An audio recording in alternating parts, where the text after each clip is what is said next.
Tes 1 2 3. Kita akan mulai kelas IPS pada malam hari ini dalam 3 menit ke depan ya. Mbak Sofia Karin dan Mbak Ica bisa dengar suara saya ya?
Oke, cek 1 2 3.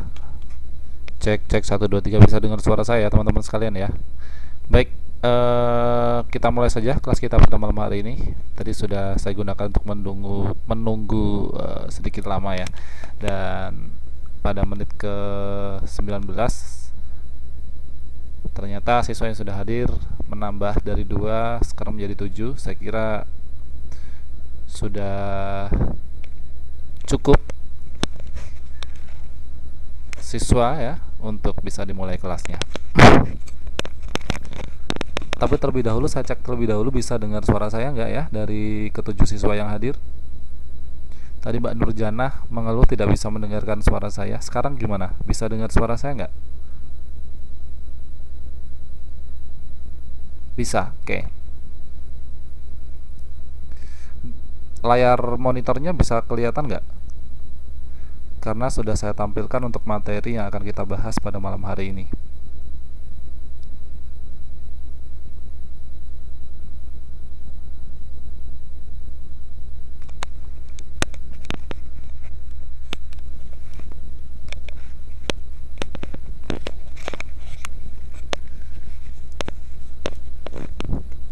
Oke, baik. Kalau tidak ada halangan atau tidak ada gangguan, kita langsung mulai saja kelas kita malam hari ini. Saya awali. Assalamualaikum warahmatullahi wabarakatuh. Selamat malam. Saya ucapkan selamat datang di kelas IPS bagi teman-teman sekalian di program belajar kejar paket B kelas 9 semester 6, program belajar kesetaraan Taiwan. Pada malam hari ini kita sudah memasuki pertemuan yang ke-5. Jadi kita akan menyelesaikan pertemuannya dalam 2 pertemuan lagi, sehingga separuh perjalanan kita di semester 6 ini akan segera terselesaikan. Setelah itu nanti akan saya berikan ujian tengah semester, tapi namanya kalau nggak salah besok bukan ujian tengah semester karena kalian sudah ada di semester 6. Jadi kemungkinan besok namanya adalah ujian UPK kalau nggak salah, ujian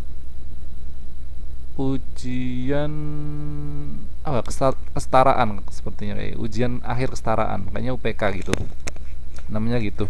Tapi tidak masalah teman-teman sekalian, dan soal-soalnya juga sudah saya persiapkan, jadi ya tinggal kalian belajar dan kita menyelesaikan materi saja ya. Oke, sebelum kita mulai materi pada malam hari ini, kita buka terlebih dahulu proses belajar mengajar malam hari ini dengan berdoa menurut keyakinan dan agamanya masing-masing. Berdoa, saya persilahkan.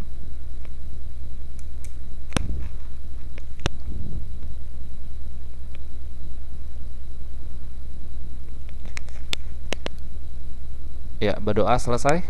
Saya ucapkan terima kasih atas kehadirannya untuk malam hari ini. Kita belajar bersama-sama meneruskan materi yang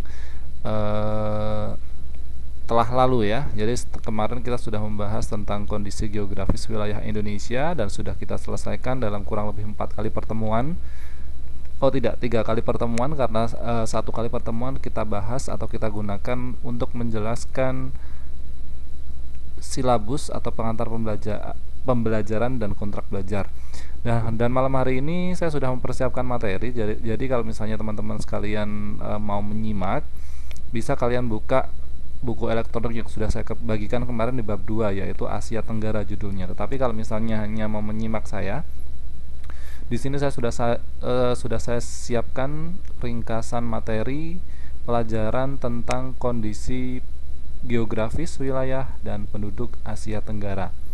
Jadi kalau kita bicara Asia Tenggara, ya wilayah ini yang akan kita bicarakan. Jadi di peta ini akan kita bicarakan termasuk Indonesia dan negara-negara di tetangganya. Begitu.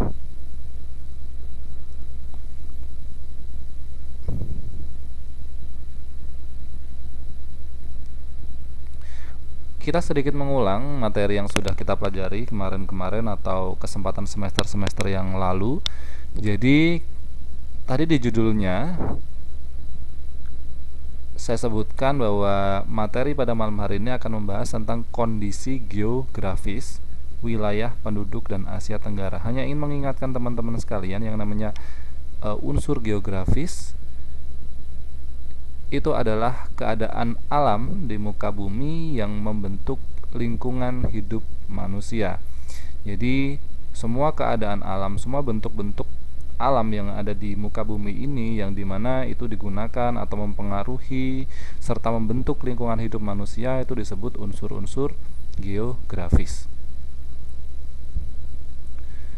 Nah, objek geografis itu digolongkan menjadi dua macam. Jadi unsur-unsur yang membentuk lingkungan hidup manusia itu dibagi menjadi dua.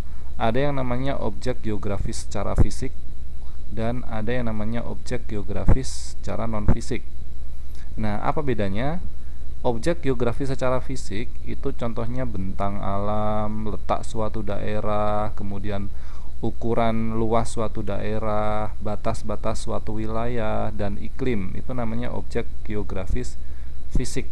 Jadi bisa kita lihat ya, bentuk sesuatu hal bisa kita ukur, kemudian bisa kita telaah batas-batasnya. Ini berhubungan dengan suatu wilayah. Tetapi kalau objek geografis non fisik yang bukan fisik itu adalah keadaan penduduk dan aktivitas-aktivitasnya. Jadi lebih ke sesuatu hal yang sebenarnya bisa kita lihat tetapi tidak secara langsung. Tidak seperti bentang alam, letak suatu wilayah, luas suatu daerah, batas suatu negara, serta iklim itu kan jelas ya.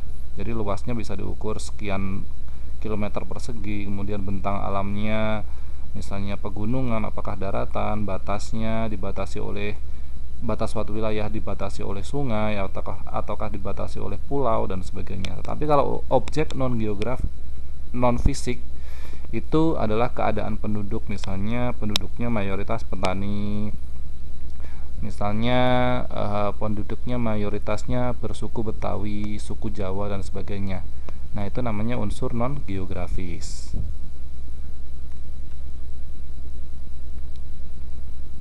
Bentang alam di Asia Tenggara. Nah, daratan di Asia Tenggara itu bentuknya semenanjung. Nah, bagi yang belum tahu semenanjung itu adalah tanjung yang besar. Wilayah-wilayah di Asia Tenggara yang berbentuk semenanjung itu antara lain daerahnya di negara Myanmar, di Laos, Thailand, Kampuchea, Vietnam, dan wilayah Malaysia bagian barat. Itu dataran semenanjung. Kemudian ada juga bentang alam di Asia Tenggara ini yang bentuknya gugusan kepulauan. Jadi bentuknya terdiri dari pulau-pulau. Jadi tidak hanya satu pulau saja, tetapi gugusan pulau-pulau, banyak pulau-pulau. Kalau tadi semenanjung itu cuman hanya satu pulau saja tetapi gede, ya. Tapi kalau gugusan kepulauan itu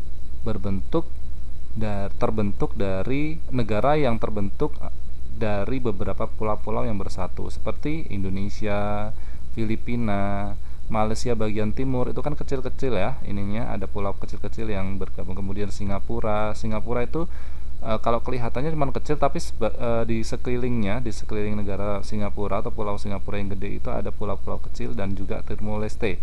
Ini adalah bentuknya gugusan kepulauan.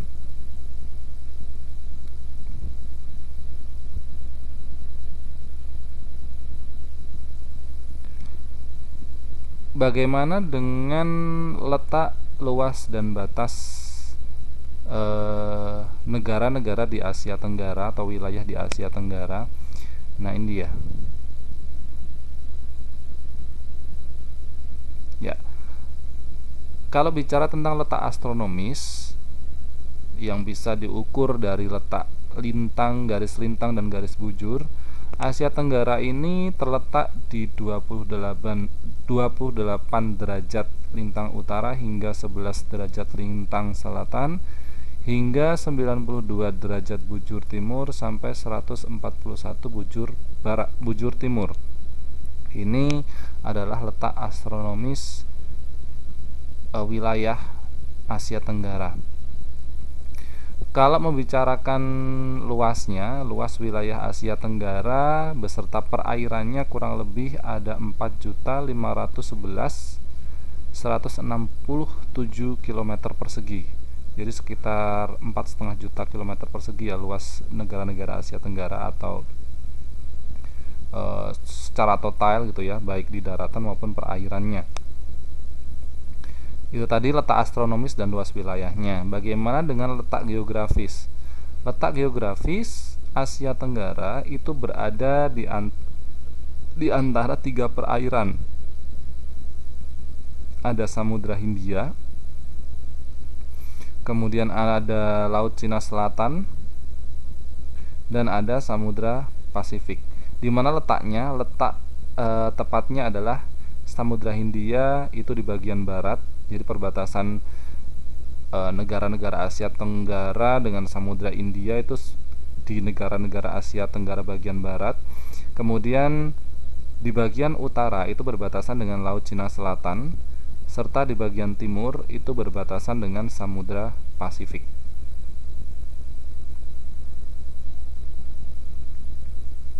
Jadi kalau mau lihat petanya, sebentar.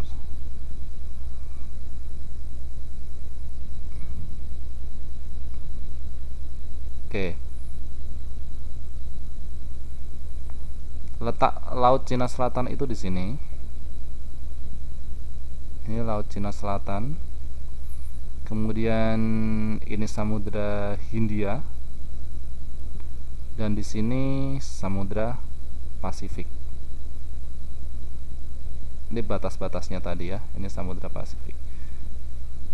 Baik, kita lanjutkan.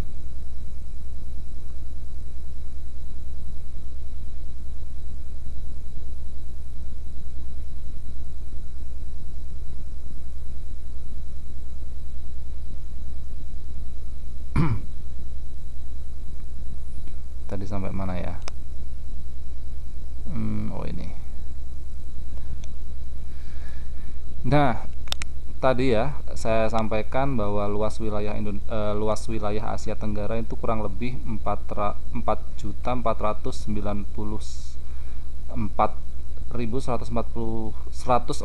km persegi atau sekitar 4,5 juta ya.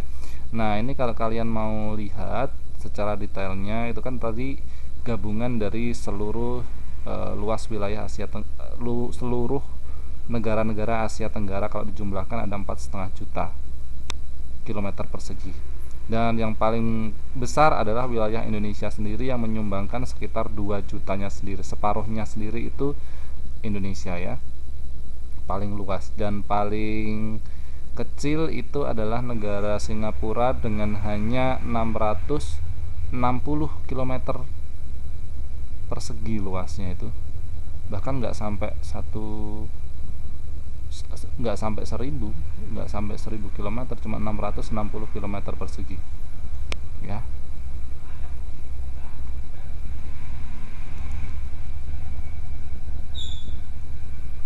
Nah, bagaimana dengan keadaan iklimnya?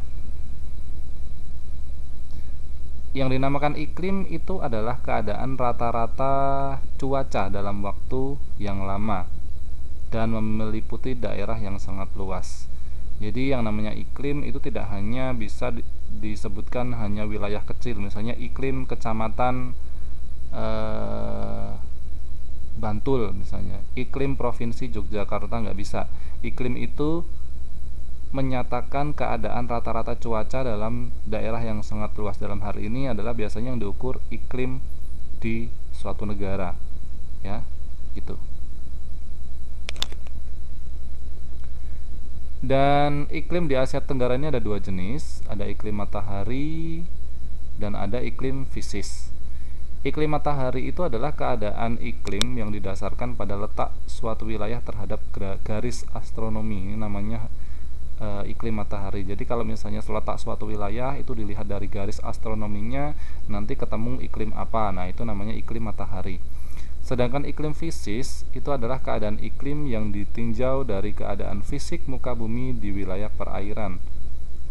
Jadi kita lihat keadaan perairan di suatu wilayah, nah itu namanya iklim fisis.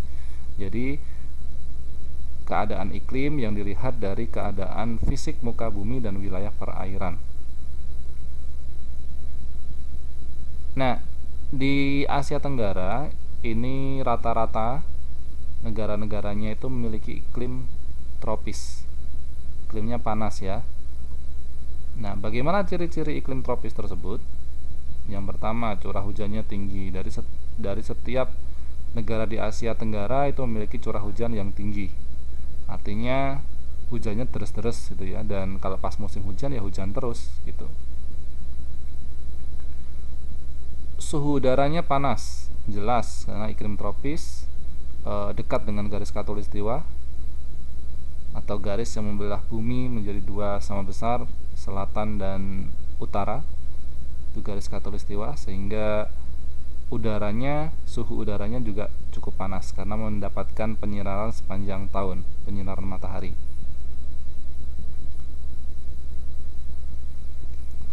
Ya, tadi kita sudah membicarakan tentang iklim. Nah, bagaimana tentang sumber daya alam di kawasan Asia Tenggara? Kita pertama akan membahas tentang tanah. Tanah rata-rata yang ada di negara-negara Asia Tenggara itu jenisnya adalah tanah vulkanik. Ya, tanah vulkanik ini adalah jenis tanah dari proses vulkanisme. Itu artinya banyak sekali, rata-rata atau kebanyakan negara di Asia Tenggara itu memiliki gunung berapi, sehingga tanahnya banyak yang berjenis tanah vulkanik dari letusan-letusan gunung berapi, dari abu, atau dari aktivitas-aktivitas gunung berapi.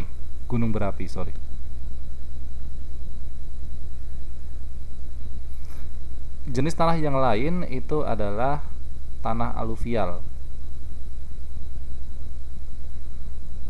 Tanah aluvial ini merupakan jenis tanah yang dibawa dan diendapkan oleh aliran sungai. Berarti di sini dapat disimpulkan bahwa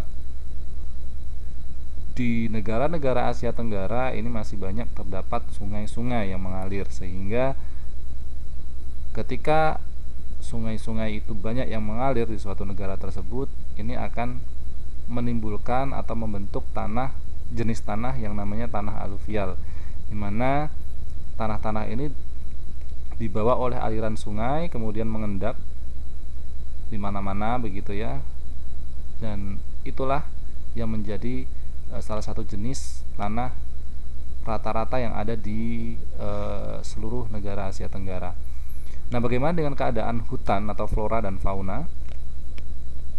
Di kawasan Asia Tenggara sebagian besar beriklim tropis. Tadi saya sudah katakan ya, iklimnya iklim panas yang juga memiliki curah hujan yang tinggi. Keadaan ini yang kemudian menumbuhkan hutan-hutan yang kaya akan flora dan fauna. Jadi pengaruh dari iklim tropis yang panas tadi serta hujan yang tinggi, curah hujan yang tinggi yang mengguyur seluruh kawasan negara Asia Tenggara ini mengakibatkan flora dan fauna, jenis-jenis tumbuh-tumbuhan atau jenis hewan yang ada di negara Asia Tenggara ini sangat beragam. Jadi tidak hanya satu jenis, dua jenis, tetapi bermacam-macam, sangat beragam sekali. Bahkan di negara satu dan di negara yang lainnya, walaupun masih dalam lingkup Asia Tenggara, itu memiliki ciri khas masing-masing. Nah, hutan sebagai kekayaan akan jenis flora di negara Asia Tenggara ini menghasilkan kayu dan rotan yang berguna untuk membuat beraneka macam barang dan bahan bangunan. Jadi saking banyaknya atau beragamnya flora dan fauna, kemudian masih lebatnya hutan-hutan yang ada di kawasan negara Asia Tenggara, itu membuat hutan ini dapat digunakan untuk menghasilkan kayu dan rotan yang nantinya berguna untuk membuat beraneka macam barang dan bahan-bahan bangunan. Ya, furnitur yang dijual, kemudian furnitur yang kemudian berguna untuk membuat bangunan dan sebagainya.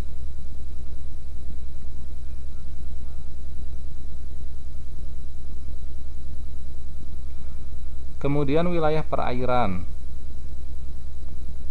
Ya, kecuali Laos, negara Laos ya, semua negara kawasan Asia Tenggara ini memiliki wilayah laut. Ya, jadi diingat-ingat tadi ada 11 negara di Asia Tenggara yang tidak memiliki kawasan laut. Jadi kasihan sekali ya.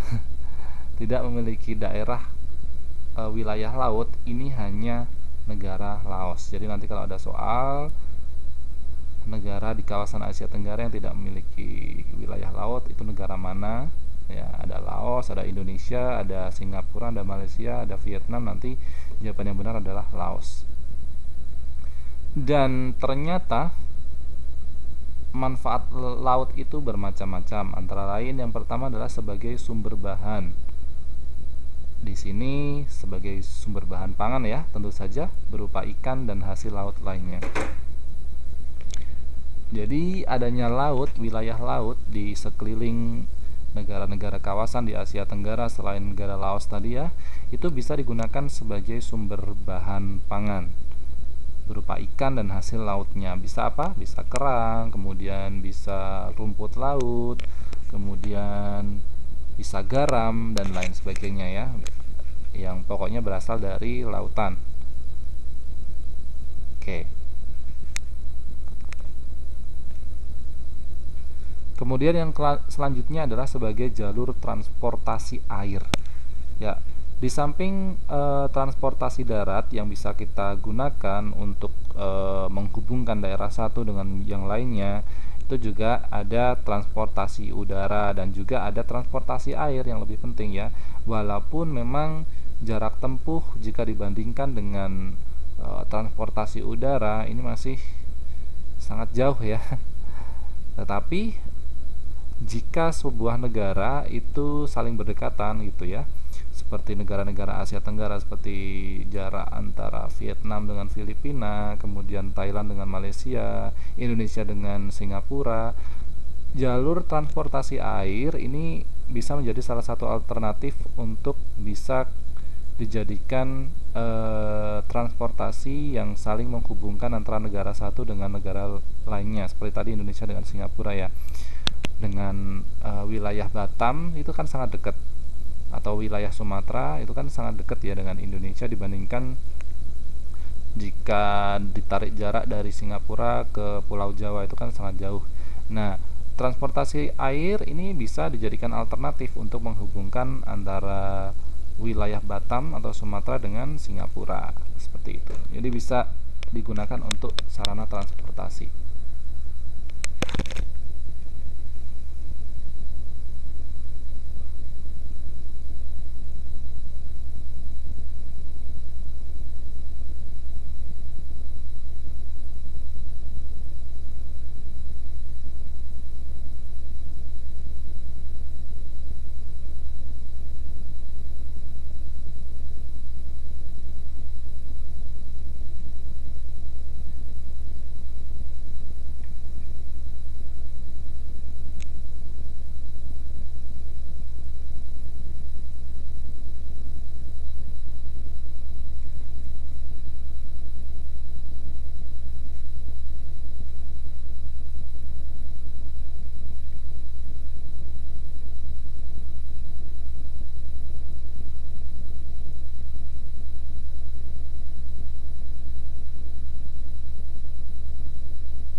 Cek cek 1 2 3. Halo. Cek cek 1 2 3. Iya, halo. Mohon maaf tadi sinyalnya lost. Lanjut lagi ya.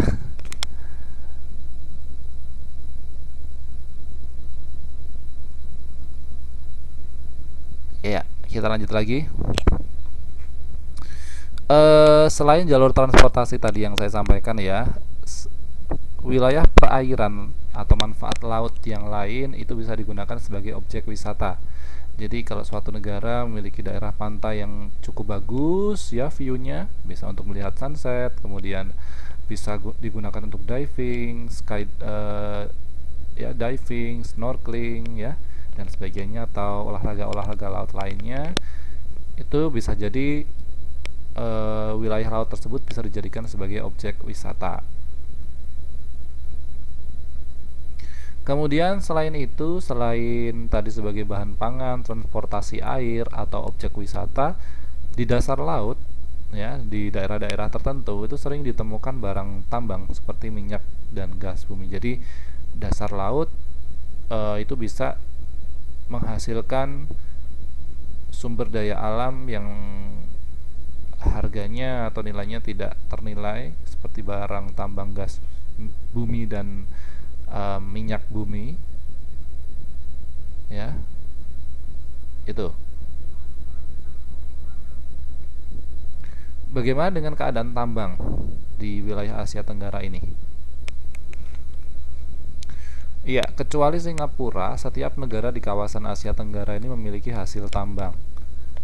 Ya, seperti Indonesia itu ada tambang emas, kemudian ada batu bara, ada minyak bumi seperti itu. Walaupun sampai sekarang ya kadang ada dilema atau ada isu-isu bahwa negara Indonesia walaupun kita memiliki daerah tambang yang cukup besar dan sebenarnya sumber daya alamnya melimpah, tetapi tidak cukup untuk memenuhi kebutuhan negara sendiri. Jadi kadang-kadang kita masih mengimpor minyak bumi dari negara lain ya, mengimpor apalagi gas alam dari negara lain dan sebagainya. Kita mengekspor, kadang-kadang ada juga yang menjadi masalah itu adalah kita tidak bisa mengolahnya, sehingga kita mengirim barang mentah, barang tambang mentah ke negara lain, kemudian kita terima jadi, tetapi dengan harga yang bisa dibilang kita rugi karena kita mengirim barang mentah, menerima jadinya harganya lebih mahal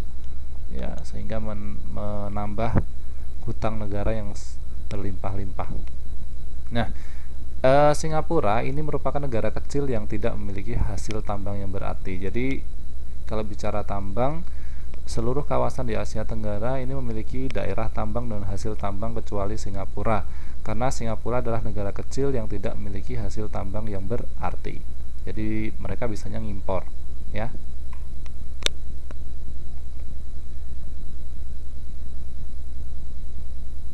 Oke, kita sekarang bicara tentang keadaan penduduk di kawasan Asia Tenggara. Suku-suku yang ada di kawasan Asia Tenggara menurut A.L. Kruber ya, seorang ahli sejarah atau ahli budaya ini, suku bangsa yang tinggal di kawasan Asia Tenggara ini merupakan keturunan dari dua ras. Jadi kita gabung, kita tarik garis simpul besar ya dari 11 negara, ternyata memiliki kesamaan, dan kalau dibedakan itu 11 negara tersebut merupakan gabungan dari dua ras. Ras yang pertama adalah ras Negroid. Ras Negroid ini adalah ras-ras atau suku-suku masyarakat yang menempati semenanjung Melayu dan wilayah negara Filipina, itu ras Negroid. Yang kedua itu adalah ras Mongoloid, di mana ras Mongoloid ini adalah suku masyarakat yang menempati kepulauan Indonesia, Malaysia, dan Filipina.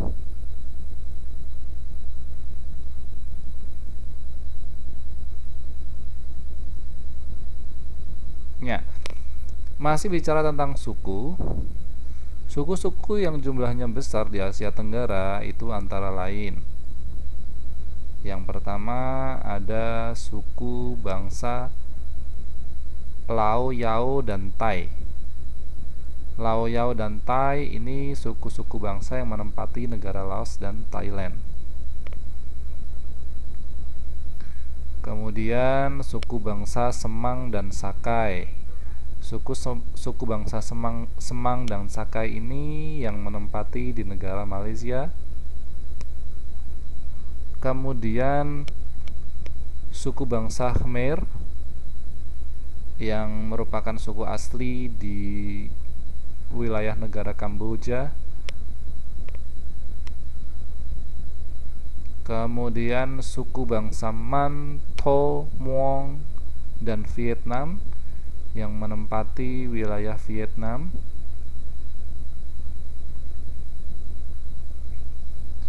Dan suku bangsa Jawa, Sunda, Bali, Batak, dan Dayak di wilayah Indonesia.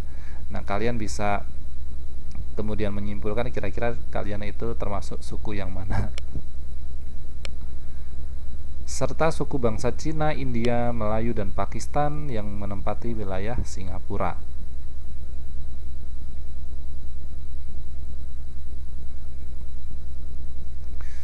Ya, dari data yang saya peroleh pada tahun 2015, populasi jumlah penduduk di kawasan Asia Tenggara yang paling besar itu diduduki oleh negara Indonesia. Ini dalam juta ya, bukan dalam ribuan atau ratusan ribu. Ini dalam juta. Jadi Brunei Darussalam itu cuman populasi penduduknya 0,44 juta, nggak ada 1 juta. Filipina 107,6 juta, Indonesia 266,5 juta, Kamboja 16 juta, Laos 6 juta, Malaysia 32 juta, Myanmar 71 juta, Singapura cuma 5 juta, Thailand 65 juta, Timor Leste atau Timur Timur itu cuma 0,8 juta, dan Vietnam itu jumlahnya 97 juta. Jadi pertumbuhan penduduknya itu sangat bertambah ya setiap tahun. Jadi kalau bicara tentang ledakan jumlah penduduk itu setiap tahun itu bahkan tidak ada yang menurun, pasti bertambah. Itu berarti kan rakyat-rakyat dimanapun tuh hobi buat anak ya, bikin anak. Oke, kita lanjutkan ya. Jadi tetap Indonesia memimpin dari dalam hal penduduk dan juga dalam hal wilayah kalau dibandingkan dengan negara-negara Asia Tenggara yang lainnya.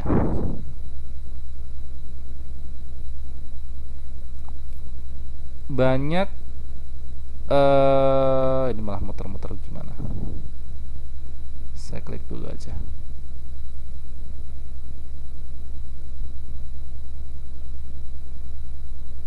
Ya, untuk mata pencarian di penduduk Asia Tenggara, sebagian besar penduduk di kawasan Asia Tenggara itu bekerja sebagai petani, karena rata-rata kalau kita perhatikan di seluruh negara Asia Tenggara itu merupakan negara-negara agraris. Negara agraris itu adalah negara-negara yang cocok digunakan untuk sistem-sistem pertanian, perkebunan, ladang, dan sebagainya, sehingga mayoritas penduduknya itu bekerja sebagai atau bermata pencarian sebagai petani, kecuali Singapura, karena sebagian besar penduduk Singapura itu bekerja dalam bidang industri dan perdagangan.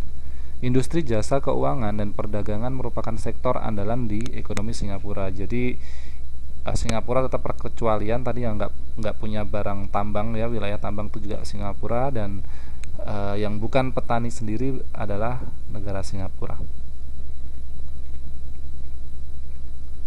Persebaran penduduk kawasan di Asia Tenggara, saya klik dulu aja.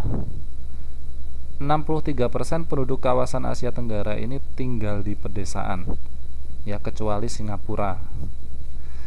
95% penduduk Singapura itu tinggal di perkotaan karena memang Singapura merupakan sebuah negara kota. 85% penduduk Singapura itu tinggal di apartemen. Beda kalau tempat kita ya, kita masih tinggal di rumah-rumah. Kecuali yang di Taiwan sekarang. Yang di Taiwan ya tinggalnya di apartemen ya. Di Malaysia 57% penduduknya tinggal di perkotaan. Di Brunei 67% penduduknya tinggal di perkotaan.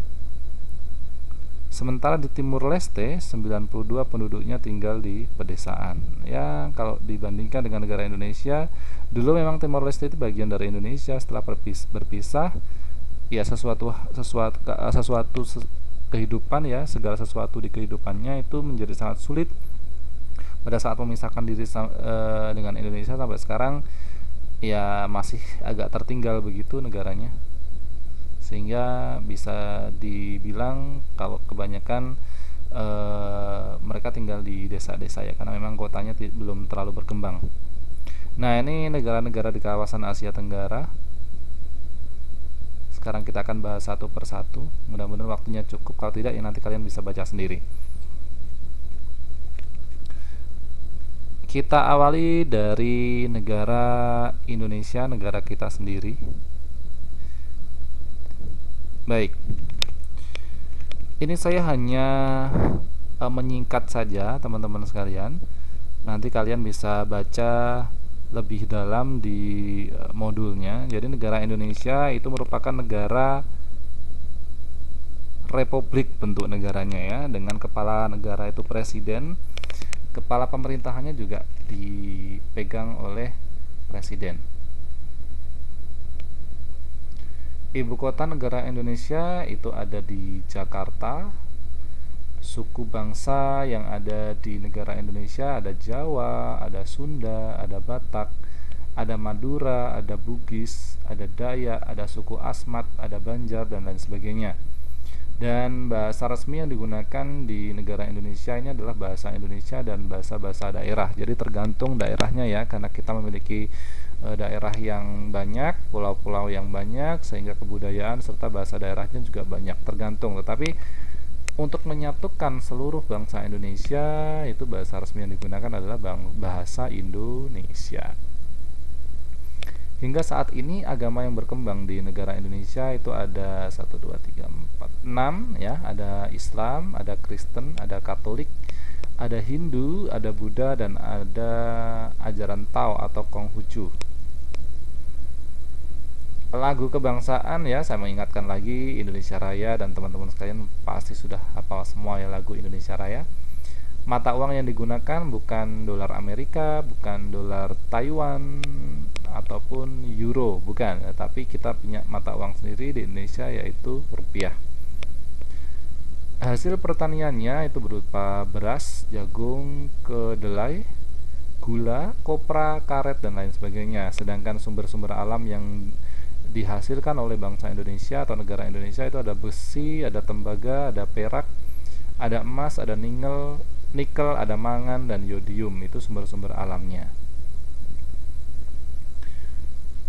Kemudian kita lanjut ke wilayah Malaysia, tetangga kita.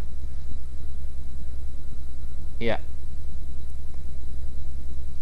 bentuk pemerintahan negara Malaysia itu adalah kesultanan ya. Kalau negara Indonesia tadi republik, tetapi kalau negara Malaysia itu kesultanan dengan kepala negara sultan yang di Pertuan Agung namanya. Kemudian kepala pemerintahannya adalah Perdana Menteri. Kalau yang belum tahu, ibu kotanya Malaysia itu bukan Jakarta, bukan Taipei, tetapi Kuala Lumpur.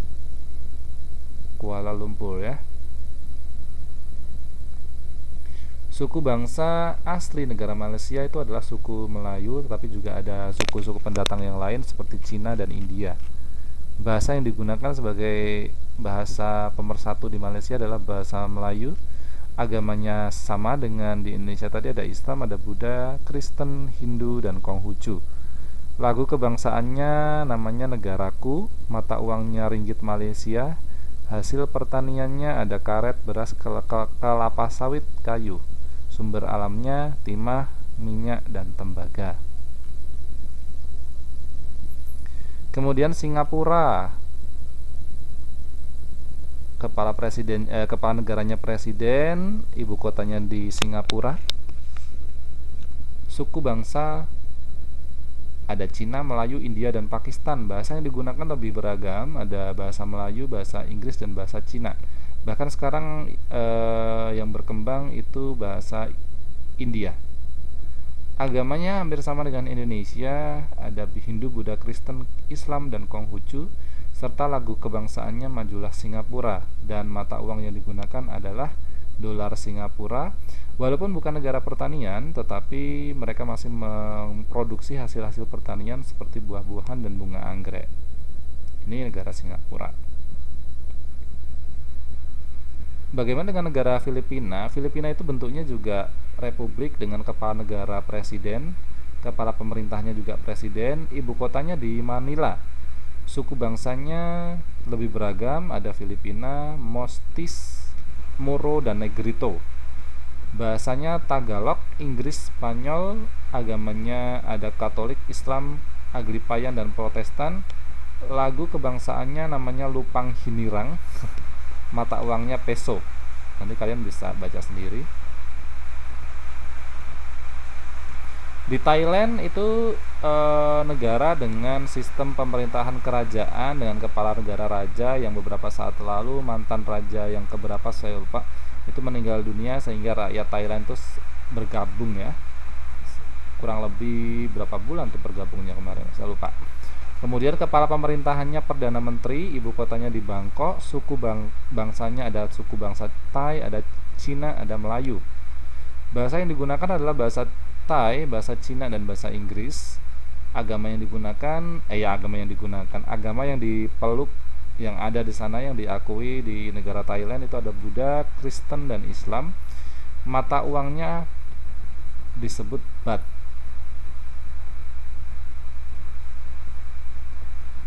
Brunei Darussalam ini juga kesultanan dengan kepala negara namanya Sultan. Kepala pemerintahannya Perdana Menteri. Ibu kotanya berada di Bandar Sri Begawan. Bahasa yang digunakan untuk Brunei Darussalam ini bahasa Melayu dan Inggris. Jadi kalau misalnya ketemu orang Brunei, kita masih bisa menggunakan bahasa Indonesia untuk komunikasi dengan mereka ya. Agamanya bukan Melayu ya, ini agamanya Islam. Salah. Lagu kebangsaan adalah Allah peliharalah Sultan. Jadi mayoritas di Brunei Darussalam itu beragama Islam, dengan mata uang dolar Brunei Darussalam.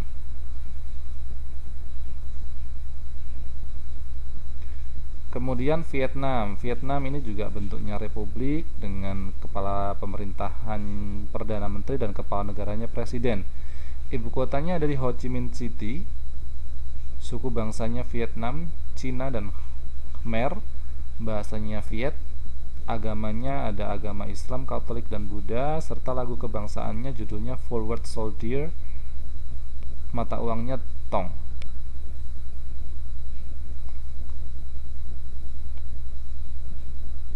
Myanmar ini bentuk pemerintahannya republik dengan kepala negaranya presiden. Ini benderanya hampir sama dengan Taiwan ya, cuma yang membedakan logonya saja. Tapi kalau warnanya dan shape-nya bentuknya sama dengan Taiwan. Dulu ketika saya melihat pertama kali ini, kok negaranya benderanya sama ya dengan Myanmar. Saya waktu sekolah di Taiwan kemarin.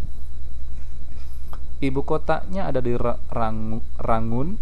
Suku bangsa di Myanmar ini ada Tibet, Burma, Shan, Karen, Rakhine, Mon, dan Kachin. Bahasanya yang resmi digunakan di Myanmar adalah bahasa Burma dan bahasa Inggris.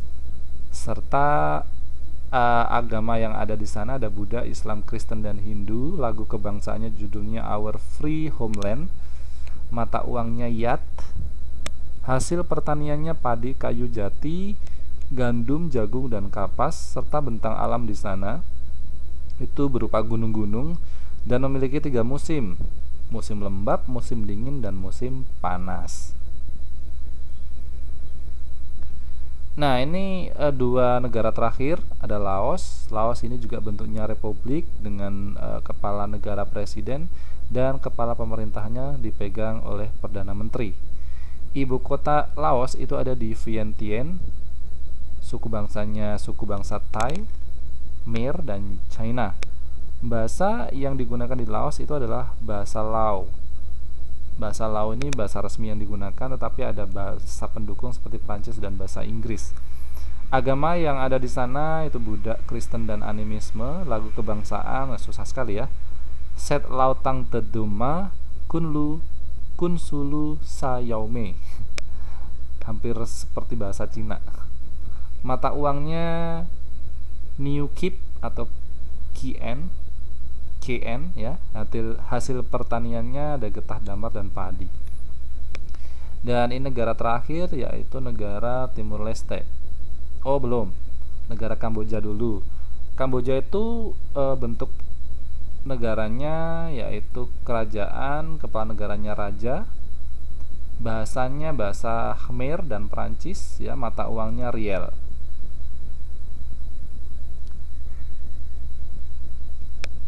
Kalau Timor Leste itu bentuk negaranya republik dengan kepala negara presiden. Kepala pemerintahnya dipegang Perdana Menteri, ibu kotanya Dili yang dulu sebagai ibu kota provinsi ya, sekarang jadi ibu kota negara, Dili. Bahasa yang digunakan adalah bahasa Melayu dan Papua. Suku bangsanya Melayu dan Papua, bahasa yang digunakan bahasa Portugis, Indonesia, dan bahasa Tenun. Lagu kebangsaan itu Our Country. Mata uang yang digunakan masih menggunakan rupiah dan dolar Amerika. Ya, itu mungkin yang bisa saya sampaikan teman-teman sekalian. Ini sudah habis waktunya, tinggal 2 menit lagi karena sebentar lagi saya masuk di kelas lain. Mudah-mudahan apa yang kita bicarakan atau kita bahas pada malam hari ini bisa berjalan dengan bisa membawa manfaat. Dan dari saya kurang lebihnya mohon maaf. Kita akhiri dengan berdoa menurut keyakinan agama masing-masing. Kita akhiri berdoa, dipersilahkan.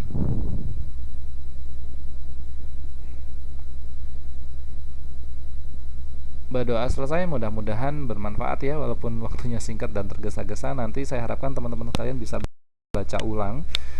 Akan saya uploadkan materinya juga habis ini nanti, supaya teman-teman sekalian bisa membuka dan belajar, mengulang, mereview lagi ya. Dan juga rekamannya juga akan saya tampilkan dan saya share setelah kelas kedua selesai ya. Baik, dari saya kurang lebihnya mohon maaf. Saya akhiri. Assalamualaikum warahmatullahi wabarakatuh dan selamat berjumpa lagi di pertemuan yang akan datang seminggu lagi ya. Baik, selamat beristirahat atau mengikuti kelas yang lain. Dari saya tutup. Assalamualaikum warahmatullahi wabarakatuh dan selamat malam.